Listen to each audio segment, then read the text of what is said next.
Hello and welcome to Raju Notes channel, your pit stop for weekly current affairs updates. The updates tailor-made for students taking all kinds of competitive exams like UPSC, civils, defense and placement interviews. Please subscribe to the channel and stay updated every Sunday. This Sunday, let's quickly see the current affairs updates from 28th May to 4th June 2022. On 28 May 2022, Prime Minister Narendra Modi had inaugurated the world's first nano urea liquid plant by the Indian Farmers Fertilizer Corporation Limited, also called as IFFCO, in Gujarat's Kalol. It was developed with 175 crore investment, and the plant can produce up to 1.5 lakh 500 ml bottles of nano urea per day. Now, what is this nano urea? Nano urea liquid contains 4% of nanoscale nitrogen particles. Nanoscale nitrogen particles have a small size, that is from 20 to 50 nanometers, and more surface area and more number of particles per unit than the conventional urea. These can easily penetrate through the cell wall or through the leaf stomata pores. After entering the plant, they are transported to another plant parts via phloem cells, plasmodemata 40 nanometers diameter, or can bind to carry proteins through the aquaporins, ion cells and the endocytosis. Therefore, foliar appearance of nano urea liquid results in more efficient nitrogen absorption, better physiological growth, grain production and better quality of fruits. So a great step by Indian scientists, and hope this will get a more revolution into the Indian agricultural sector. Second, from the news of sports, the Gujarat Titans, also called as GT, defeated Rajasthan Royals by 7 wickets in the finals at the Narendra Modi Stadium in Ahmedabad to win the IPL 2022 in their first ever season. Gujarat Titans restricted Rajasthan Royals to 130 per 9 in their 20 overs and went on to chase the target in just 18.1 overs. Rajasthan Royals, who had won IPL in 2008, were featuring in their second finals. This week, Russia and Ukraine war entered the 100th day of fighting, and even after 100 days of fighting, no side has got a clear majority. And just an update as to what is happening in the present situation in Russia and Ukraine. Amidst the soaring food prices globally, Russian President Vladimir Putin said that Russia is ready to facilitate the unhindered export of grains from Ukrainian ports. Well, his comments comes amidst the blockade of Ukrainian ports by the Russian forces. Putin also said that if sanctions were lifted, then Russia could export significant volumes of fertilizers and agricultural products.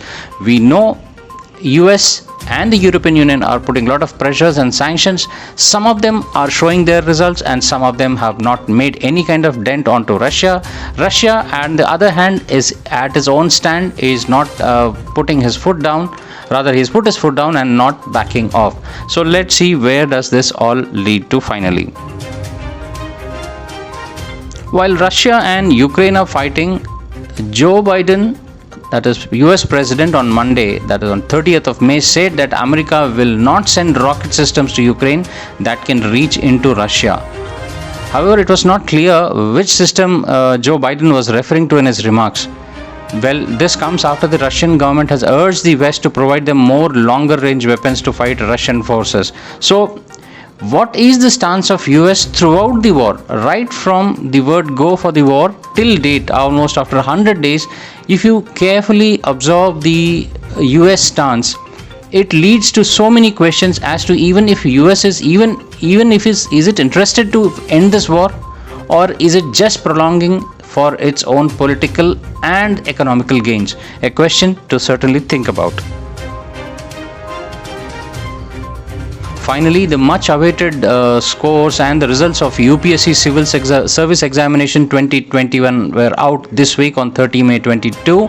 The first 3 toppers of the UPSC Civil Service Examinations 2021 were the women candidates. Out of 685 candidates who had qualified for the exam, Shruti Sharma was declared the topper. Ankita Agrawal was ranked the second, followed by Gamini Singla, who secured the third rank. Well, lots of congratulations to the UPSC Civil Service students, and also all the best for the present students who are taking this examination. keep in mind, nothing is difficult. Just keep following your heart and put in your hard work. In a first of the case, the Department of Postal have delivered mail using drone under a pilot project in Gujarat. They made a drone cover a distance of about 46 kilometers in 25 minutes. And this pilot project basically studied the cost of a drone delivery and the roadblocks in the process. If this experiment is successful commercially, the postal parcel delivery services will be faster. We can just expect some drones taking off from head post office, directly reaching to maybe a sub post office or somewhere onto their rooftops, dropping the mail, unlike present scenario where a van has to move by road, which is time consuming as well. So let's see if this project works out well, and if it is so, we can expect faster deliveries of the mail. Have you ever heard of the word Fugaku? If no, then it was the supercomputer of Japan, Fugaku, which is the topmost as far as the world supercomputers are concerned. However, now Frontier, a supercomputer built by Hewlett Packard, that is HP, has been ranked the world's fastest supercomputer according to the top 500 list. This Frontier had reached the 1.1 exaflops, making it world's fastest supercomputer to break the exascale speed barrier, the top 500 said. Exaflop, Fugaku and Frontier, these are the words to remember in the field of supercomputing. There are many critics of India who keep on saying that the Indian inflation is going high ever since maybe 3 years, 4 years. We understand that due to COVID, a lot of countries have faced the economic crisis, and India was not untouched by it. However, please understand that the inflation in the so-called European Union, most developed countries, has hit as high as 8.1% in May, and probably this is the highest since 1997, almost 25 years. So if you consider that India is doing pretty much well, with all being a developing country, it is giving a run for money for all these so-called developed countries. So keep a good image of India, project a good image of India. It is our country and we are the ones who are the flag bearers of this country. Yes, there is problem everywhere, but it is our responsibility to project a better image to the world. So-called European Union also hit by inflation with 8.1%. Remember this figure. As per Taiwan's President Tsai Ing-wen, the United States is planning on cooperation between its National Guard and Taiwan's military. The United States is China's claimed Taiwan's most important international supporter and the arms supplier, despite the lack of former diplomatic ties.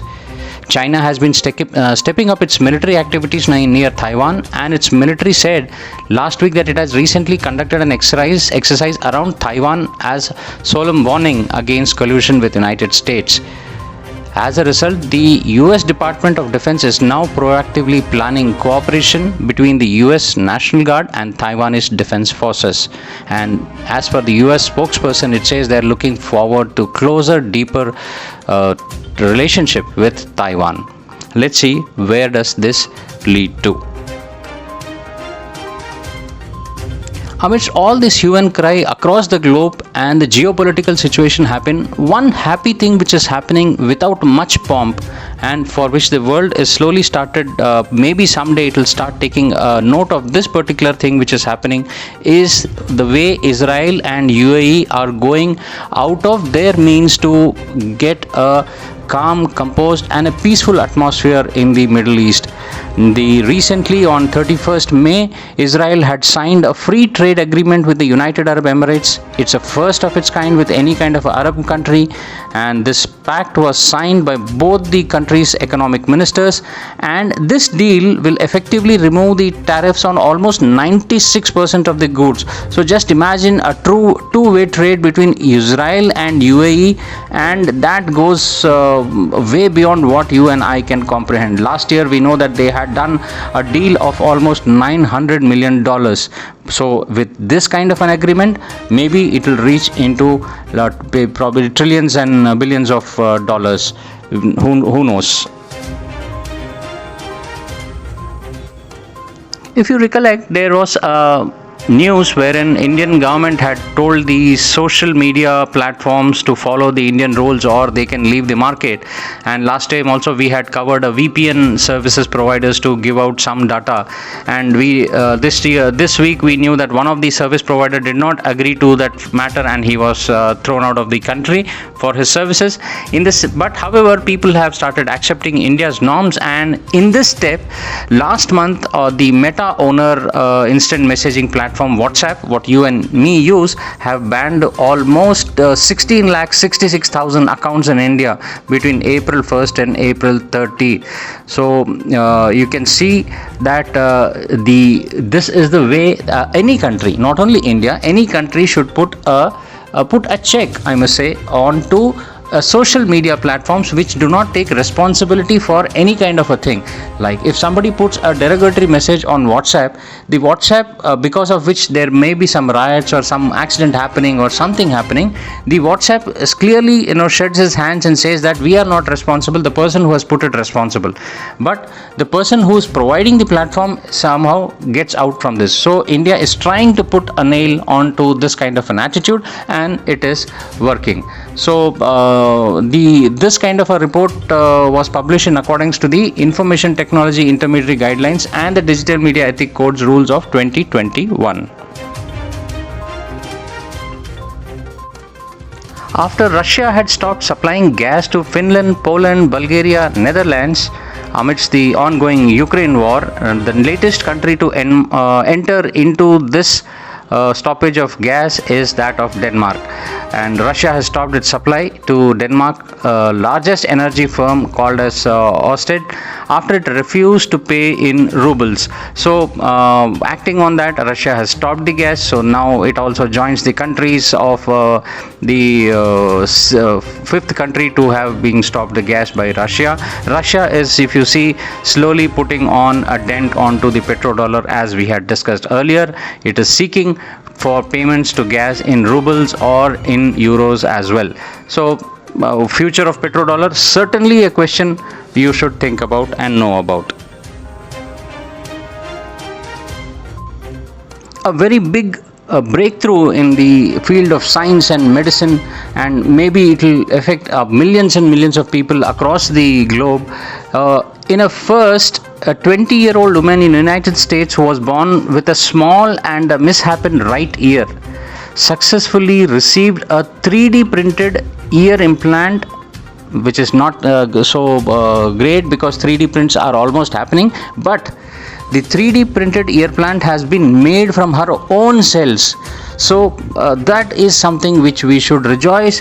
This is believed to be the first known example of a 3D printed implant made from a living tissue. The new ear will continue to regenerate cartilage tissue, giving it an appearance of a natural ear. Just look at this photograph, what has been flashed onto your screen. You can see the first part, and in the first picture you can see it is a slowly developing process wherein you can see the topmost and the lower lobe of the ear evolving, and finally if you see, the ear has evolved. So wow, what a great breakthrough in medicine. Maybe now people who really need something like this can get it.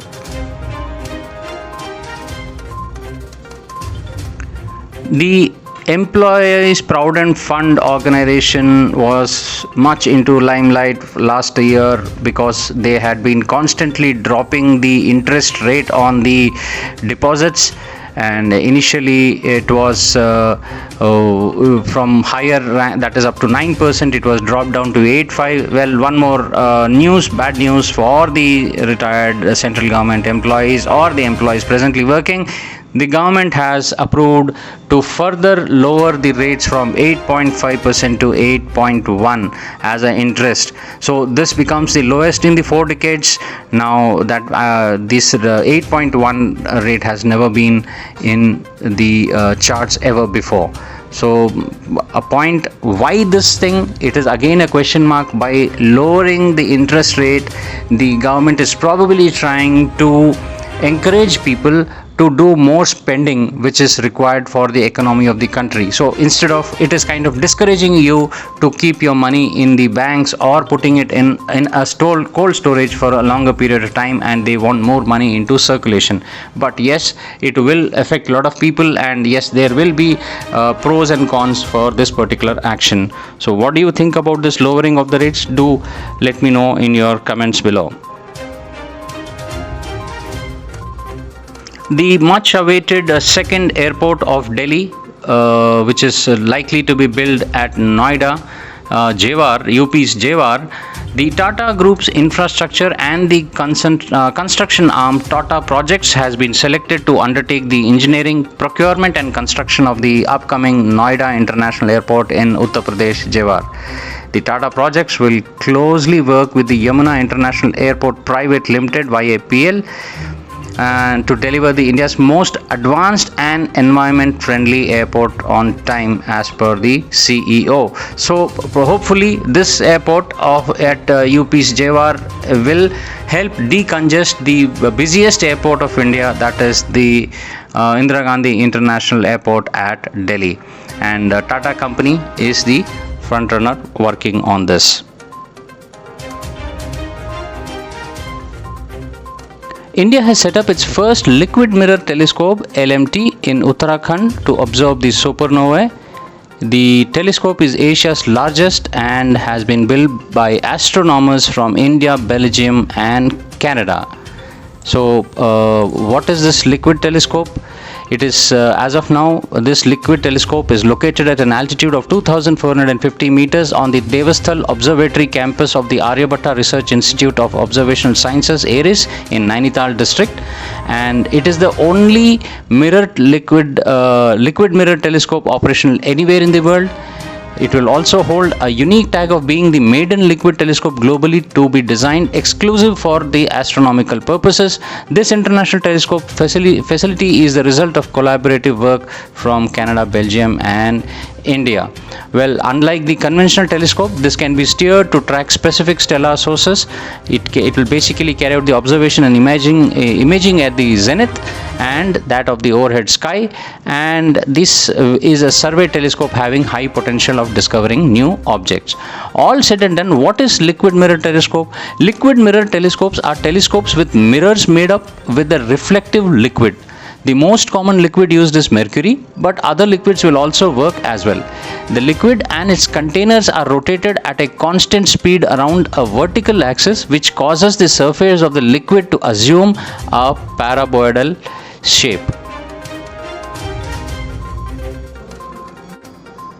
देर आए बर दुरुस्त आए. Indian government delegation led by foreign ministry official finally met the Taliban regime in Afghanistan on the 3rd of June 2022. This is the first official Indian visit to Kabul since the Taliban took over Afghanistan in August 2021.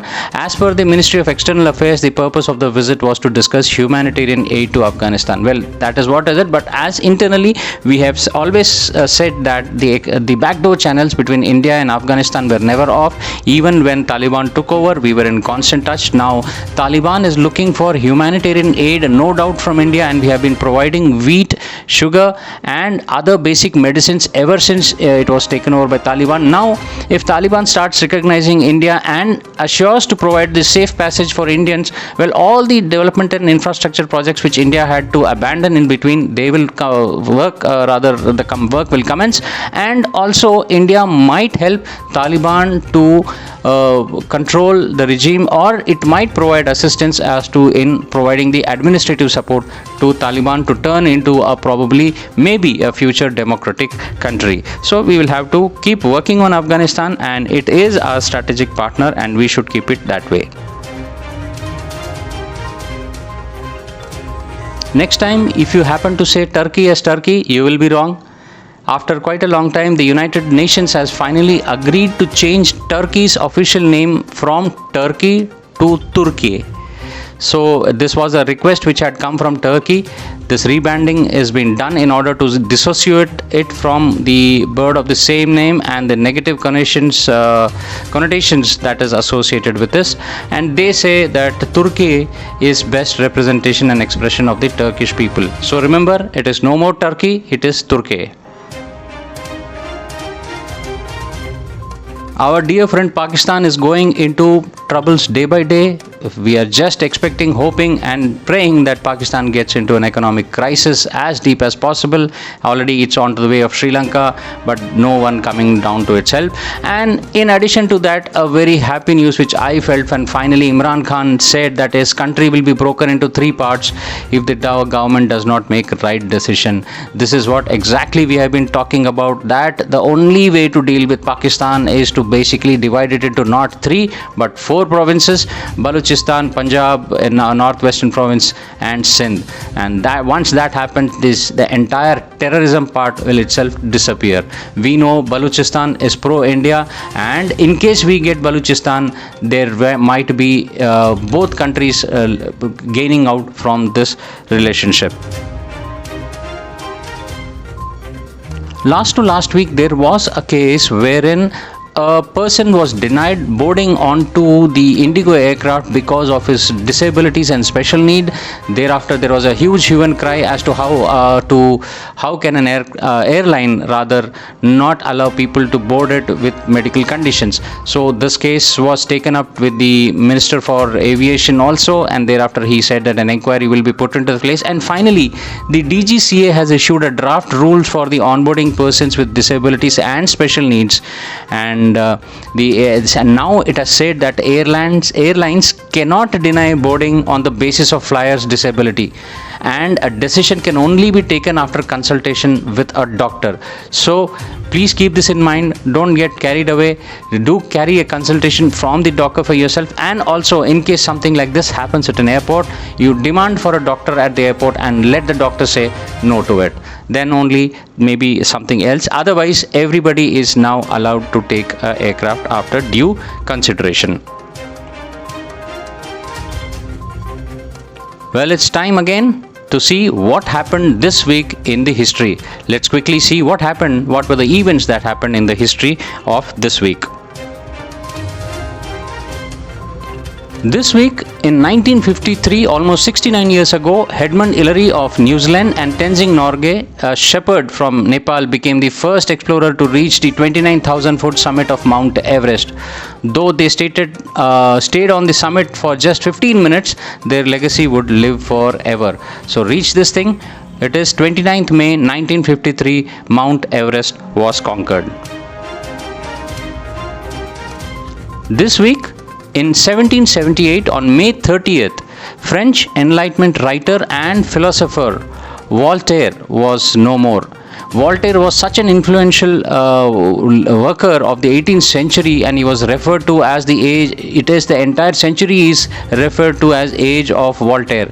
A forerunner of the French Revolution, he was a courageous crusader against the tyrant, bigotry and the cruelty. Voltaire is long gone, but it is not uncommon for people to invoke him in today's fight against the religious intolerance and freedom of speech, etc. This week in 1927, about 95 years ago, the last Ford Model T rolled off the assembly line. T was the first affordable automobile made by the assembly line process developed by Henry Ford. Mud road, city road, no road, it could go anywhere. Tea remains one of the best produced products ever made on this earth. When people were demanding faster horse carriages, Ford gave them something 10 times faster and then put the entire world on wheels. This week in 2001, on June 1st, Nepal's Crown Prince Deependra shot 9 members of his family, including his father, mother, before turning on the gun and shooting himself. Not a single royal was left to perform King Birendra's last rites. Gyanendra would become the last king of Nepal after the country vehemently voted to abolish the monarchy in 2008. And as far as even present day, many Nepalis refuse to believe that Dipendra was the perpetrator of the regicide.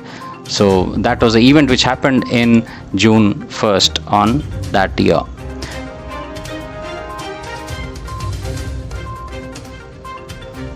On June 3rd, 1959, about 63 years ago, Lee Kuan Yew became the founding Prime Minister of Singapore and went on to govern for 30 years. He led the island state to independence as a part of Malaysia in 1963 and as a nation its own rights 2 years later.